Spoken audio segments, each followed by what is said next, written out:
नमस्कार प्यारे साथियों, स्वागत है आप सभी मित्रों का स्टडी वेब्स के ऑफिशियल प्लेटफॉर्म पर। कैसे हैं आप सभी लोग? आशा करते हैं आप सभी लोग स्वस्थ होंगे और अपनी तैयारी बढ़िया तरीके से कंटिन्यू कर रहे होंगे। अगर हम आपसे बातचीत करें तो हम लोगों ने शुंग वंश के बारे में जानकारी ली थी कि शुंग वंश की जो स्थापना है वो पुष्यमित्र शुंग ने की।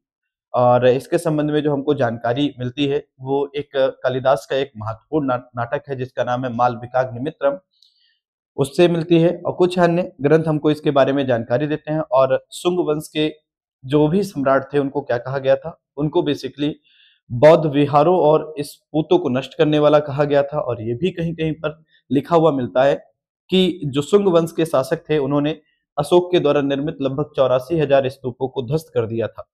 लेकिन कहीं कहीं पर यह भी मिलता है कि विदिशा और सांची जैसे स्तूपों का उन्होंने जीर्णोद्धार भी कराया था। आज के सेशन में हम उसी टाइम पीरियड के बारे में जब बातचीत करते हैं तो शुंग वंश के बाद कण्व वंश की स्थापना की बातचीत करते हैं। शुंग वंश का जो अंतिम शासक था वो था देवभूति। देवभूति कौन था? देवभूति। अब ध्यान समझिएगा, ये शुंग वंश का अंतिम शासक था। और देवभूति का जो अमात्य था वो कौन था? तो देवभूति का अमात्य देखोगे तो यहां पर देखने को मिलेगा वसुदेव। वसुदेव था।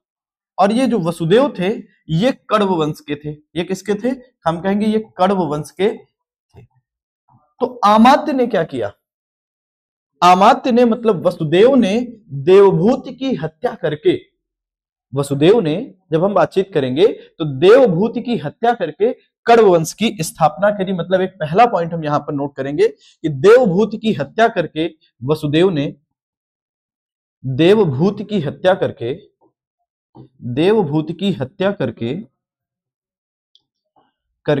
वसुदेव ने कण्व वंश की स्थापना की। किसकी? कण्व वंश की स्थापना की थी। कण्व वंश की स्थापना की थी। अब दूसरी बातचीत करें, कण्व वंश की स्थापना किसने करी? तो पहला प्रश्न आएगा भैया वसुदेव ने करी थी। ठीक है। और गद्दी पर बैठने से पहले ये कौन था? वसुदेव कौन था? तो वसुदेव अमात्य था, मतलब मंत्री था, प्रधानमंत्री था। किसका? तो शुंग वंश का। तो शुंग वंश के बारे में आपने देखा कि ये देवभूति शुंग वंश के संबंध में है। और शुंग वंश के शासक कौन है? तो हमने कहा कि ये शासक जो है वो ब्राह्मण है। और यहीं पर जब हम आपसे बातचीत करते हैं कण्व वंश के लोग कौन है, तो कण्व वंश के बारे में जब हम आपसे बातचीत करते हैं तो कण्व वंश के शासक भी आपको देखने को मिलेगा, ये भी ब्राह्मण वंशी हैं। ये मतलब ब्राह्मण धर्म से संबंधित है। तो ये दोनों के दोनों लोग क्या है? ब्राह्मण। दोनों के दोनों वंश जो हैं वो ब्राह्मण धर्म से संबंधित है। वहीं पर जब हम अगली बातचीत आपसे करते हैं तो पुराणों में शुंग वंश के शासकों की हत्या करने के कारण, पुराणों में शुंग वंश के शासकों की हत्या करने के कारण, शुंग वंश के शासकों की हत्या करने के कारण,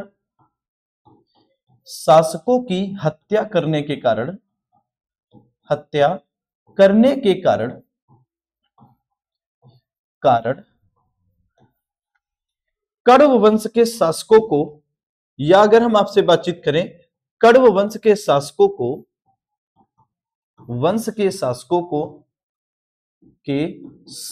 को शुंग भृत्य कहा गया है। क्या कहा गया है? शुंग भृत्य के नाम से जाना गया है। शुंग भृत्य कहा गया है।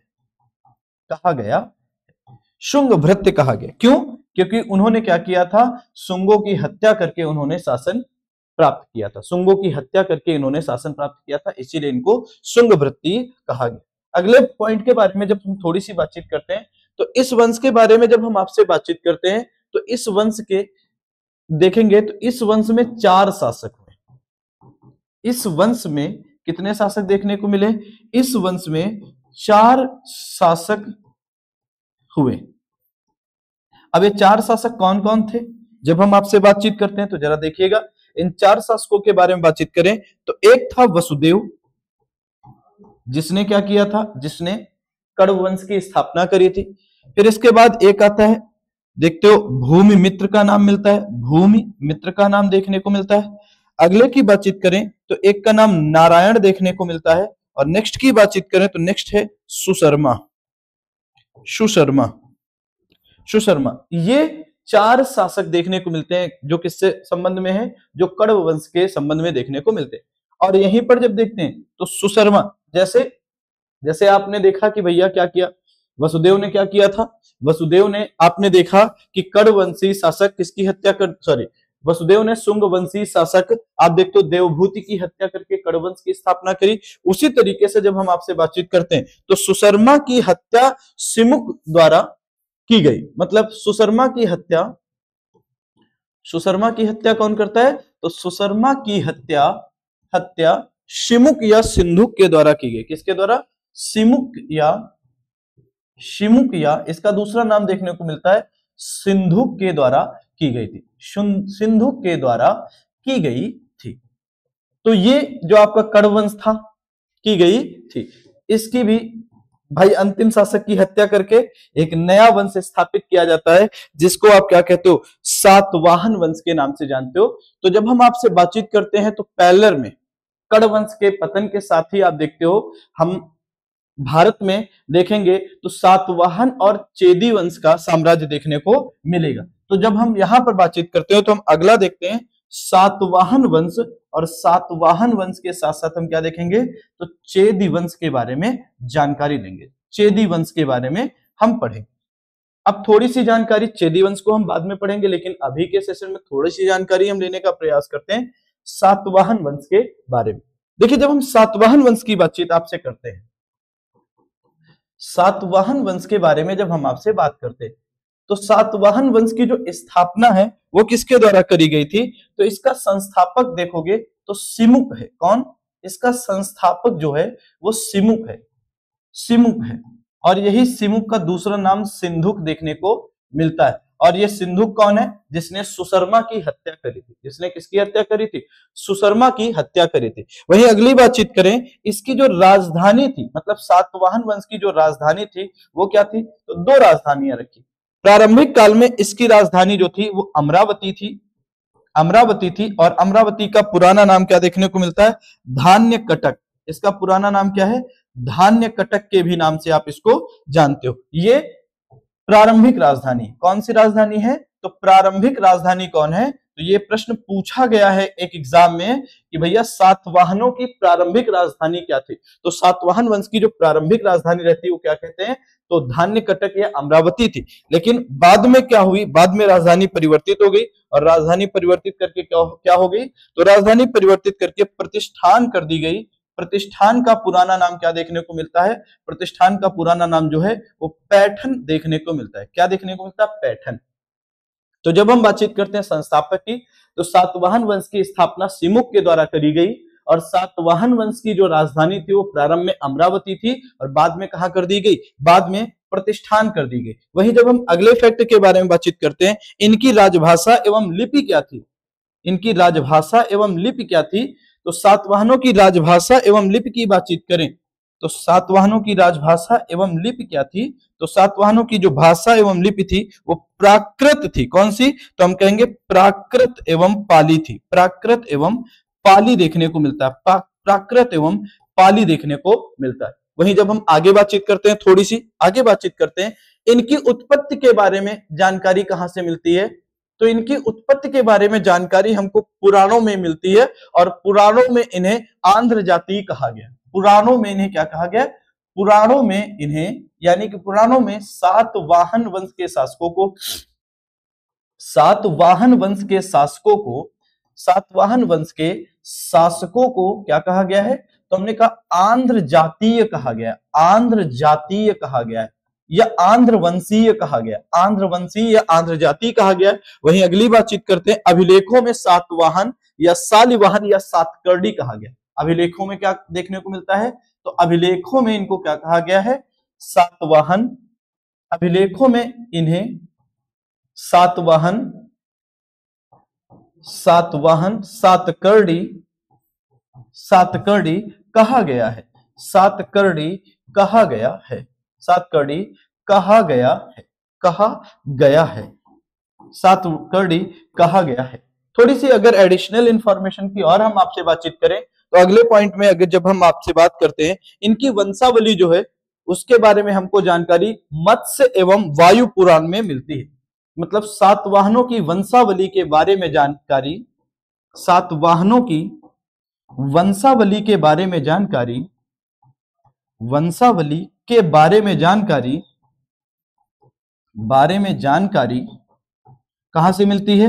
तो सातवाहनों की वंशावली के बारे में जानकारी हमें मत्स्य एवं वायु पुराण से मिलती है। हमें मत्स्य एवं वायु पुराण से मिलती है। किससे मिलती है? वायु पुराण से मिलती है। वायु पुराण से मिलती है। विद्वानों ने कहा है कि भैया सातवाहन में लगभग 19 शासक हुए। कितने? 19 शासक हुए, 19 शासक हुए। जब हम इसके बारे में थोड़ी सी और बातचीत करें, इनका निवास क्या था? इनका निवास जो है कृष्णा एवं गोदावरी नदी के मध्य में था। मतलब सातवाहनों का निवास स्थान क्या था? तो सातवाहनों का निवास स्थान कृष्णा एवं गोदावरी नदी के मध्य में था। कृष्णा नदी एवं गोदावरी नदी के मध्य में इनका निवास स्थान देखने को मिलता है। गोदावरी नदी के मध्य में इनका निवास स्थान देखने को मिलता है। गोदावरी नदी के मध्य में इनका निवास स्थान देखने को मिलता है। यहीं पर थोड़ी सी और अगर हम अगली बातचीत करें, ये जो थे सातवाहन जो थे, ये ब्राह्मण धर्म के संरक्षक थे। सातवाहनों की बातचीत करेंगे तो सातवाहन वंश के शासक ब्राह्मण धर्म के संरक्षक थे। किसके? ब्राह्मण धर्म के संरक्षक थे। ब्राह्मण धर्म के संरक्षक देखने को मिलता है। कौन? तो हम कहेंगे सातवाहन जो शासक थे, ये ब्राह्मण धर्म के क्या थे? ब्राह्मण धर्म के संरक्षक थे। ठीक है। तो अगर हम आपसे बातचीत करें, सातवाहनों का जो उद्गम स्थल था, ये प्रारंभ में आंध्र प्रदेश था। ध्यान सुनिएगा, सातवाहनों का उद्गम स्थल क्या था? तो सातवाहनों का उद्गम स्थल, सातवाहनों का उद्गम स्थल क्या था? आंध्र प्रदेश था। लेकिन बाद में जब हम आपसे बातचीत करें तो बाद में क्या, गोदावरी नदी के किनारे किनारे क्या हुए? पश्चिम की ओर शिफ्ट होते चले गए। लेकिन बाद के समय में जब बातचीत करें, बाद में वे गोदावरी नदी के पश्चिम किनारे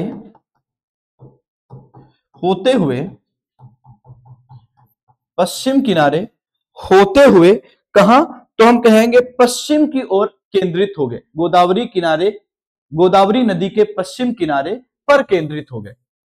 गोदावरी नदी के पश्चिम किनारे या गोदावरी नदी के पश्चिम में केंद्रित हो गए। पश्चिम में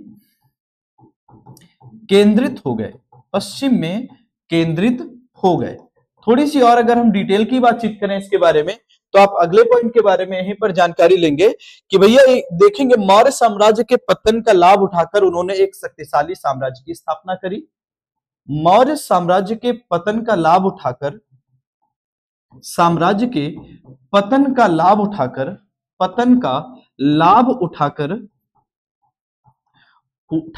उन्होंने एक शक्तिशाली साम्राज्य की स्थापना की। शक्तिशाली साम्राज्य की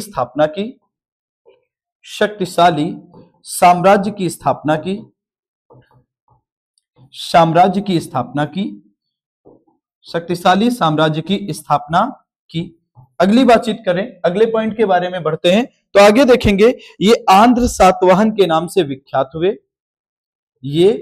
आंध्र सातवाहन के नाम से विख्यात हुए।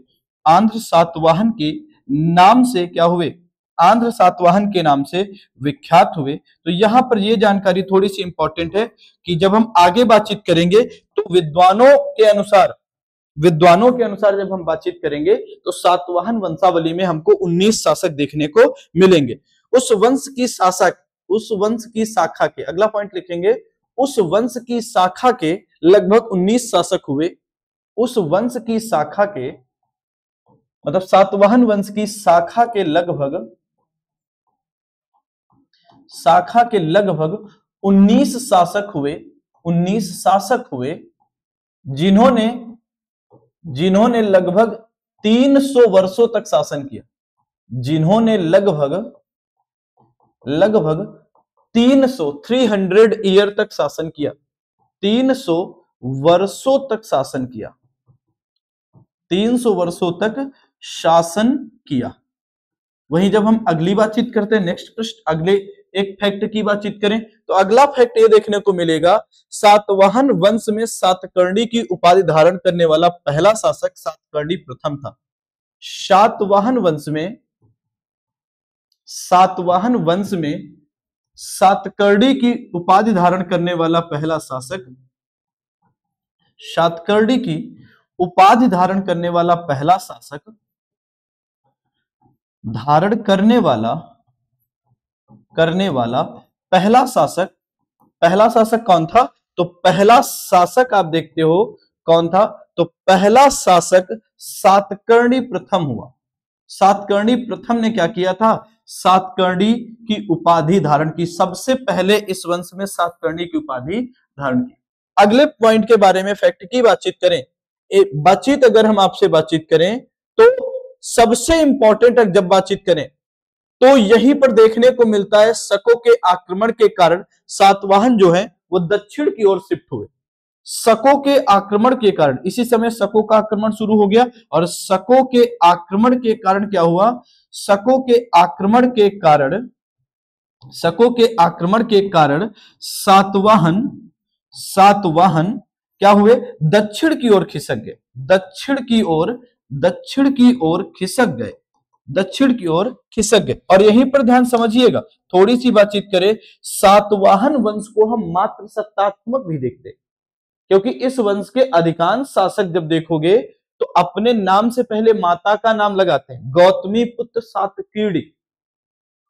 पुत्र सातकर्णी ये नाम देखने को मिलता है। तो इस वंश के राजा जो हैं, यहां पर जब हम बातचीत करते हैं तो भैया या गौतमी पुत्र जो सातकर्णी था, गौतमी पुत्र सातकर्णी जो था उसको क्या कहा गया? गौतमी पुत्र सातकर्णी से को मात्र सत्तात्मक बताया गया है कि इस वंश में